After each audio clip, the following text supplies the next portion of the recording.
وقتی که خدمت قبول کنی سر میشده است، یگان کس خدمت نمی اومده. همین ماشین که می اومده باید خدمت بره. در اون دهه یک تمام بوری همین آدمی ساده فعل بوده، پویده ای بالای قشلاق دیگه کار نداشته، ای همون بالای دهه پویده میستاده. همین ماشین افسرا که می اومده میدویده خبر میداد، بیچاره کم کم زبانش میگرفته، می اومده که ابلا و میگفته همه میگرفته میرفته. یک سال میگذره میبینن در روی خط یگان کس از این دهه خدمت نمیکنه، میگن فرمان کسی ای پیشتون برآمد بار کنه.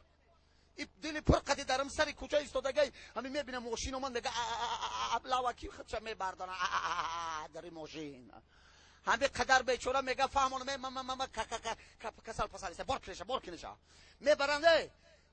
فامیل نامش مینویسم یگان جا در گفزنی نمیمونه. همین نام میگه گفزن که برای خب خدمت 6 ماه او چپکه میگن، یعنی 6 ماه میآموزی و ایشم میآموزه در چی میگن وزدوشنی و ایسکه اونجا دم میبردارن که ای بالا هاتت میکنن، نفس زدی خود میروه. بعدی 6 ماه همش قطار میمونن، میگه اکما شما رو آموختیم چخیل سوار میشه سمالیودا، چخیل منم میپره ای بالا پاراشوت چخیل های میکنه. وای بیچاره ای قطار میبرو میگه گوا که من نمیتونم همین ناو میبرو که من دیگه خود اسمیر نه راست بگم انا پاراشوتو در کیف میدم سوار میشن، یا 7 کس در هر سمالیوت ورتالیوت حساب کتی میبردارن شونا دایم بالا. وقتی که سمالیوت از 1000 متر بلند میشه چند متر همون قانون قاعدش قتی بعد میفهمه کمادر. خب 6 ماه آموختید حوزه این بلندی شما رو پایین ده خود میکنن. انا همین تو پایین رفتن تا 20 حساب میکنه، همین 20 که شد من همین تکمچه زر میکنه پاراشوت هوی میشه در پایین میفره آزاد. همه را بفهمونن. ای هزار رحمت ایس خطا خود کلید احتیاط شو آخره سربلند باشی. پروردگار دوی مانند همین گلها شکوفان باشی، خواندن تمام که مانند گلها باشه. دادر عزیز یک قرصک زنی زحمت کشیده اومد خلاص میبرانن ای بلندی همه قانون قاعده را میفهمونن.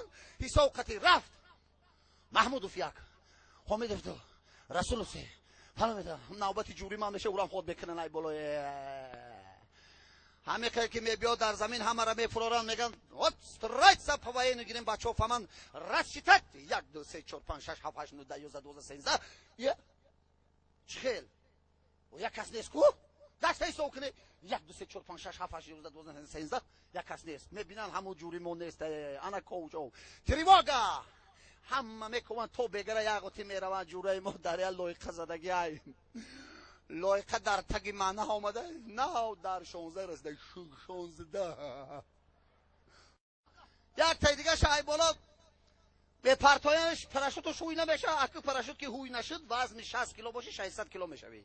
اومدن فکر که همون فلخمانی بوگی خطی میریده ای همون بالا اومسه او یا کمی قریب زمین رسیده یک کسی دیگه ای پایسونی بالا هم خیلی میگذره شو این بیچاره حیران میشه میگه توبه کن خدا ای بالا اومدنش اینه دیدستم ای طرفتنش ناو دیدم میگه هی برادر ای گجا کیو میگه چقدر نشو من فهمیدم چقدر نمیشه من ای بالا اومدنش دیدم ای سمالت تو گجا ای پایان بالا رفت میگه کامera چقدر نشو من مینا کوک موخی